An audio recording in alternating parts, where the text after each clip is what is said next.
And welcome everybody to another edition here of the Mass Steel Podcast. With, of course, yours truly, Charles Prodigy Richey right now, and we are getting live right now in on the game at this point in time as we take a look at right now. Steelers versus Bengals, a lot of people's favorite time of week of the year. Annoying rivalry, but a rivalry nonetheless, to say the least right now, in which the Steelers have recently beat the Bengals in the past 5 years, 10 straight times, including the playoffs. Looking to put up 11 straight victories on them today, right now. And hopefully the Steelers can get some help today with Ravens losing to the Patriots and then taking care of business at home against the Bengals right now. Against the good as advertised Joe Burrow right now, who's been a sensational guy to say the least. So far, I got to give credit where credit's due. Right now, speaking of which, the Steelers do lead the all-time rivalry versus Bengals. 66-35, including the playoffs. It's career all-time right there. And, I mean, you look at, like, the Steelers' time. I know there's been some frustrating games along the way. I mean, we look at last week's victory over the Cowboys right there. The lack of concern right there was the run game on both sides of the ball, trying to run it on offense and then the defense side of the ball. The good news is Dale Lolley, who's been dealing with a knee injury the last couple of weeks, who's had to miss a few games. I mean, he had to miss the Cowboys game recently. That's the last full game he's missed. I mean, really, his injury started 6 snaps into the Ravens game in Baltimore about 2 weeks ago, according to Dale Lolley, after about 6 snaps. So to have him coming back into this situation, I think is going to be ginormously huge right here. I mean, just to see him back on the field, let's see how much rust he needs to shake off. But, boy, I got to tell you, he was definitely missed on this game right here. Since then, the Steelers have given up 409 rushing yards in the past 2 games. They're 3.3 yards per carry, where they were top 1 or 2 at the point in time when they were, as far as the run game on defense, trying to stuff the run. It ballooned up to nearly 6 yards a carry, 5.7 to be exactly. That just goes to show you how much of a key guy he was missed. Don't forget, I mean, one of the biggest losses I still felt that was going to be a concerning move, I mean, for this Steelers season was trying to replace Javon Hargrave right now, or Javon Hargrave, who's actually with the Philadelphia Eagles. Because I really felt like Javon Hargrave at the end of the day, I mean, he was a guy who brought a lot of consistency right here. I mean, yeah, he wasn't a Pro Bowl or anything, but at the end of the day, too, I mean, he did so much to, like, help the style defense where you're playing 3-4, you need that nose tackle, need to have that heavy set guy that could clog up lanes. I definitely feel like he did a fair amount of that, and I've just disappointed that it had to be bittersweet. I mean, this past off season, back in March or April, I want to say it was, during that time, and I definitely feel like that was going to be a big question mark right there. So when you look at overall the Steelers' depth chart, I mean, who do you have in place of Tyson Alualu? You had Isaiah Buggs, who I think was doing pretty decent so far, to say the least. I mean, when you're getting gashed the way that you did last couple of weeks, and not only that too, I mean, it's also been kind of like showing in the sack totals too. I mean, like within that game, I mean, against the Cowboys right there. I mean, you had a lot of wiggly room right there by your last quarterback right there. They just faced Garrett Gilbert, and the guy they really gave him one hell of a run for their money. I mean, at the end of the day, I mean, when you look at guys like on here too, I mean, when you look at Isaiah Buggs for what he's been able to produce, he's got 10 total tackles for the year, 7 of them solo, 3 assisted. The only problem I have with Buggs so far, he's got 0 tackles for losses. Now, can that be able to continue against a game like the Bengals? I would think so. But at the same time, too, the Bengals right now, I think the biggest thing we're noticing with this Steelers defense is the fact we got to be recognized with the fact if you find a way to force this team to drop back in the coverage when they're so blitz heavy on the run, where they're top 2 in that category. I mean, listen, I mean, at some point, you're going to have some offensive coordinators find ways to game plan here for this team and find a way to, like, slow them down. That's one of the ways you could slow them down right here is by forcing them in the coverage. I mean, the only good news about that, too, I mean, if you do happen to force the Steelers in coverage, I mean, their secondary is not that bad, but I think their linebacking coverage is a little concerning, and some of their safeties. I mean, not so much. I mean, Mika Fitzpatrick goes to show how valuable he is once again, a guy who's been really highly concerned right now. And speaking of the pass defense, going into this game, when you really look at it, I mean, for this year, Steelers are fourth in passing defense at the end of the day. I mean, quarterbacks have passed, I mean, so far up to this point for 1,931 yards, but due to, I mean, the 32 sacks for 214 yards lost, it gets adjusted to 1,717 yards. So that's top four. So that's the good news right there. I mean, yeah, you begin giving us some big splash plays, but at the end of the day, look at where it's showing up in the long haul on the big stat sheet here. I mean, at the end of the day, they're still finding ways to do their job, find ways to win. And I'm not gonna lie to you too. I really do feel when you start off the season like you've never experienced ever in franchise history, uh, reeling off 8 straight victories. Obviously, it's a divisional opponent. You don't want to fall asleep at the wheel here. You want to make sure you get like your most priority wins, your divisional wins, your common games, your conference record.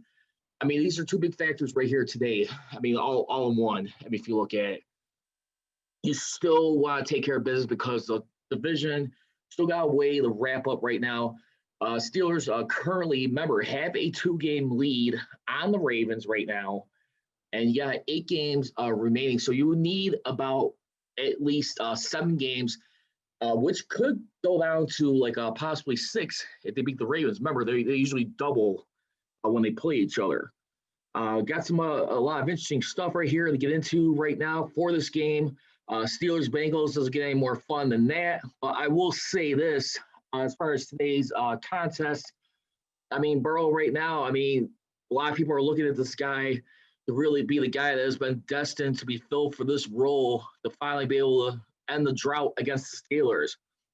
The last time the Bengals did get a win, ironically, it has been Pittsburgh, which was 5 years ago about this time, November 1st, 2015, when Ben Roethlisberger came back off of injury. And it was against Andy Dalton at that point. But, I mean, you look at it right there here. I mean, this team has been really had a lot of good slugfests. And don't let the past few contests, I mean, against the Bengals, like, really fool you here. I mean, you had a couple like close ones. Not all of these were giving wins. I mean, the only convincing victory the Steelers really had over the Bengals in these last 10 victories, you really only had like one victory or 2 victories, I should say, where they really took command of the game. You got one back October 22nd, 2017. Le'Veon Bell and Antonio Brown, I think, pretty much being the start of that game, safe to say, beat them in that game, 29-14 in Heinz Field. And then last year's Monday Night Football contest, where the Steelers started off 0-3, 27-3, and that was with Mason Rudolph finally getting his first victory of the year. I mean, other than that, I mean, here's a rundown, the tail of the tape right here, when they've been matching up since, that victory. Of course, everyone remembers a playoff victory they had to go over against Bengals, 18-16, thanks to the Vontaze perfect penalty right there, the helmet-to-helmet collision on Antonio Brown, defenseless receiver right there. I mean, even to the one I went to, my very first Steeler game in Pittsburgh. I mean, just managed to win that one by 8 points, a full possession game.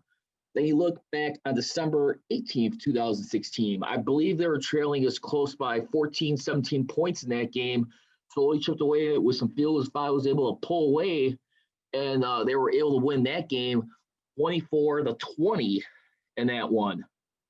And then aside from the October 2017, they beat them December 4th, 2017, Monday Night Football game. This the game that infamously will remember, unfortunately, tragically for the Ryan Shazier very final game that sadly was becoming to be. And then you also had in 2018 in October in Cincinnati, touchdown by Antonio Brown, I believe it was, to win that game right there.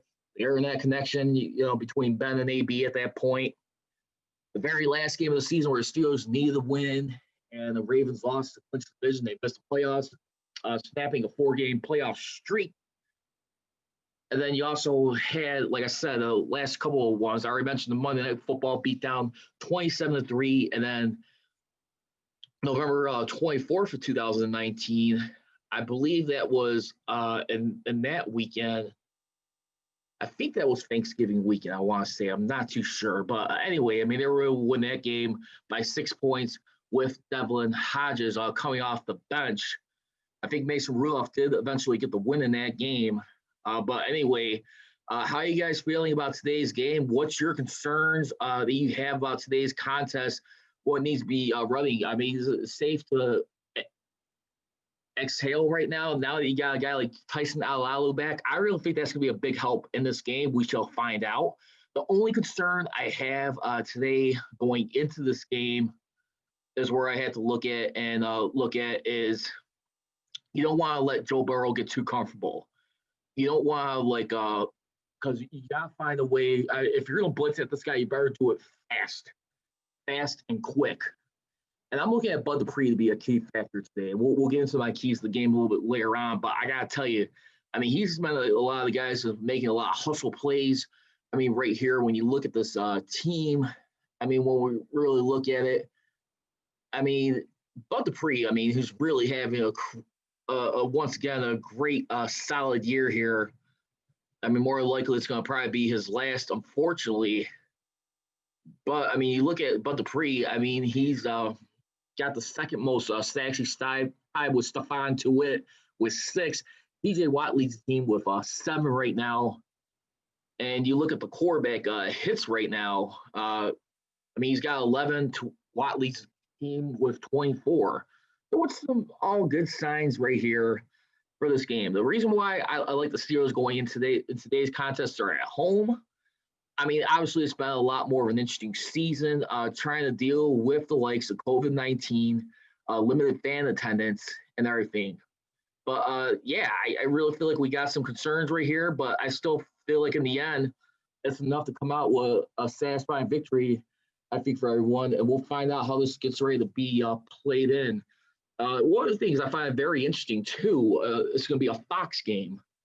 I mean, this is like the third time in the last 2 years where you usually see 2 traditional AFC opponents playing on Fox. I mean, we already had, the Steelers play the Browns on Thursday Night Football. Last year, everyone remembers how that ugly ended. I mean, with a highlight, of course, the unforgivable one with, Myles Garrett swinging Mason Rudolph's own helmet over his head, beating them by 2 touchdowns. They beat him to a pulp in that game. I got to tell you, they gave him an ass whooping, excuse my language, but they really did. They dropped the hammer on that team right there. Then you also had like a year before that against the Raiders. Back in 2018, that was another unforgettable loss right there in Oakland in the black hole. And this was back on December, it was back on December 9th. And they lost that game 21-24. Everyone remembers Chris Boswell slipping up on the ground right there. That was a game where we saw Josh Dobbs come into that game. But I want to ask you guys a question right now. I know, there was a lot of concerns right now with Ben Roethlisberger and, of course, Vince Williams being on the COVID-19 list. The biggest news that we learned yesterday was music to a lot of fans' ears is that they're able to clearly come back. And so when we really look at it, for this contest here, I'm really impressed right now, like how they're able to do things at this point in time and see what happens here for this. Give me 1 second. I'm going to take a quick pause here in just a second. Having a little bit of a disruption issue. Hold on 1 second.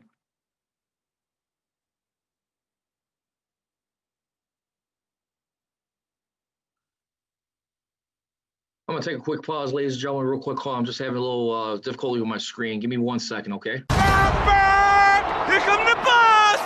Here come the bus! All right, welcome back again. I apologize, folks. Just had like a little, my LCD here on my screen was kind of acting up on me just for a second. So I want to apologize for any disruption. Sorry for leaving everyone silent here. But we are back right now here talking Steelers versus Bengals here a moment ago. I was just last mentioning about the fact right now when we look at it, the biggest news that was reported originally by reporter and anchor of KDKA and 937 The Fan, Josh Roundtree, that Ben Roethlisberger and more particularly Vince Williams have been clear to go to come off the COVID-19 list, along with offensive linemen. When we look at here, Gerald Hawkins and running back Jalen Samuels right now.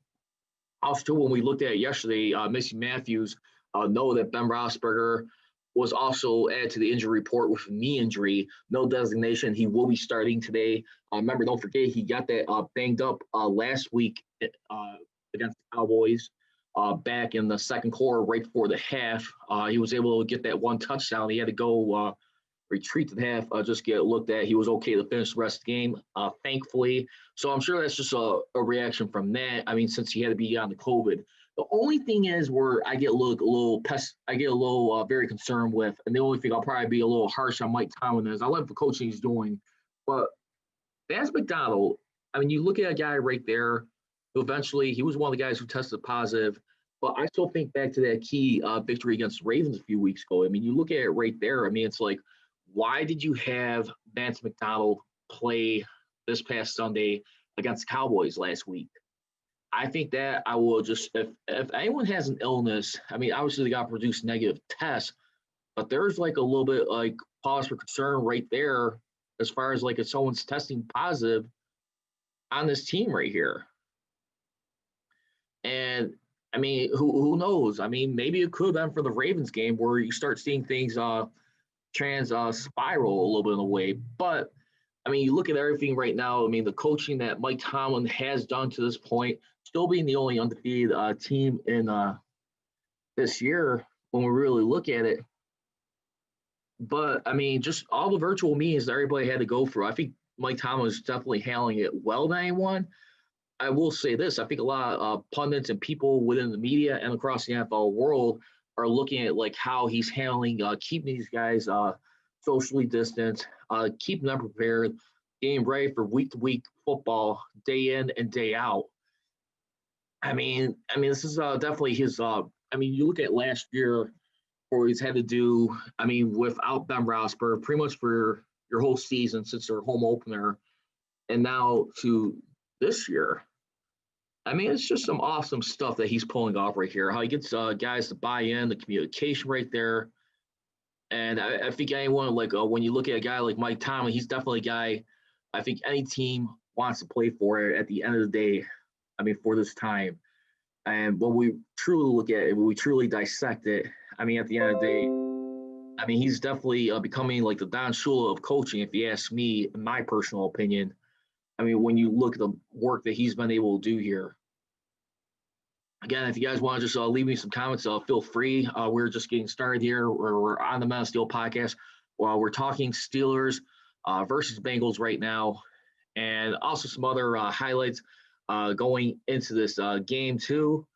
The Steelers, they did add Kevin Johnson on the reserve and COVID-19 list. He is on there now with Vance McDonald.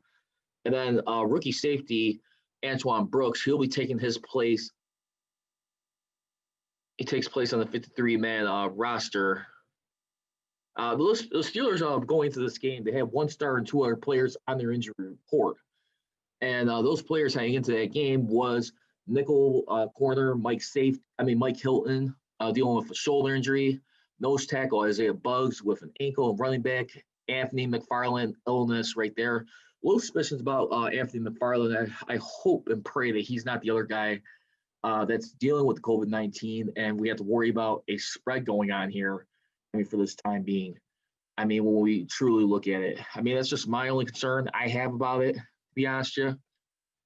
But I mean, these are the things. This is the reality that we deal with when we see this COVID-19 really get spread, and how. I mean, it's definitely something to reckon with. We cannot escape here. But I definitely do feel for today's game, I mean, when we look at it, you just cannot fall asleep at the wheel right now. Also, too, Dale Lolley also mentions, aside from their run defense going up, missing out Lalo pretty much in almost 2 games. Keith Butler was also saying, too, our goal is to make sure we hold people to under 100 yards if we can. We haven't been able to do that the last 2 weeks. Butler does go on to say we have to make sure we are better than what we did. You look at what happened last week, and the quarterback got out on us 3 times and gained quite a bit of yards. Only Pollard gained a bit of yards on us, more than we wanted him to. Ezekiel Elliott, we kind of held him in check a little bit. That's what we wanted to do with him, but we need to hold them all in check. We can't just give them the ball and let them rove up and down the field on us. We were fortunate enough to stop them before they got in the end zone all but once. We can't live like that and still be successful. And I have to pretty much freaking agree with what he's been saying too, because the offense right now for the Bengals, their offense is more designed similar to like what the Giants run, with a lot of 3 receiver sets, a lot of tight end with 1 running back. Steelers did limit Barkley, one of the top running backs in that first game, to 6 yards on 15 carries when they played the Giants in the season opener. Now, when you want to ask about the flip side, what do the Bengals have on the injury report going to this game? The Bengals, they listed 5 players out, which included 3 starters, defense tackle Geno Atkins, personal related, non-injury. Also right offensive tackle Bobby Hart dealing with a knee injury. Cornerback Darius Phillips with a groin. Cornerback LaShawn Sims, concussion protocol. And wide receiver John Ross III, foot injury. Joe Mixon, he will be out today, so they will be having to deal with Giovanni Bernard in today's game. Then he also had in here too left off the tackle Joel Williams with a finger injury. So there you have it. That is the injury report for today's game right there. Comments, feedback for what you guys feel is going to be the most important things Steelers need to do to start off with a victory today. I'm going to go ahead and get started right now. Let's get into key number 1 for today's game. Win the third down battles on defense. Steelers are 20th, giving up about 44.2%, 50 for 113 third downs converted right now. The Bengals are 30th, allowing 47 for 97. I mean, the Steelers, when you flip it over in that area, I mean, when we look at that game going into there, I mean, their third down conversions are 6th in the league right now, which is good. So they do a good job converting offensively. Bengals are 17th converting offensively. So guess what that means? I'm going to look for a guy right now. I'm going to definitely be looking more particular, maybe some short screens right here in this contest, maybe to like a Deontay Johnson, probably get some quick screens in there. But they got to do better on 3rd and short and 4th. They're going to go for any 4th downs, which I would not be surprised if they do. That has got to be corrected. You cannot let this slip away that easily. And I think that is the hugest thing here going in here. I mean, going on those short conversions, you have to convert these. You cannot be selling for less here. Key number 2 in this game or this contest for the Steelers to get a win over the Bengals. Don't allow Joe Burrow to get comfortable. That was the same key I mentioned last week with Garrett Gilbert. You cannot get caught up in the play action passes. You cannot give them any wiggle room to run around. I mean, in this contest right here. Then I'm also looking at, too, another thing. I need to see more Juju Smith-Schuster and Chase Claypool be the dynamic duel. Have them be the 1-2 punch in this contest. I mean, last week against the Cowboys, I mean, when you look at a guy like Claypool here, who really didn't do much. He only had, in that contest, 8 receptions for 69 yards. And then you had Juju Smith-Schuster, 6 targets for 93 yards. If we could find a way to get these guys up to 150 yards for the game, I think they can win this game. And that's going to be my keys in this edition here for the Master Duel podcast. I want to say thank you to those of you for taking the time to join in here. Once again, you can follow me on Twitter and Instagram at Prodigy Richey for the Master Duel podcast. On Twitter, it is simply put at Master Duel CGR, at Master Duel Nation on Instagram. And as always, either don't be trolling, be rolling. Here we go, Steelers. Here we go. I gone. Here come the bus! Here come the bus!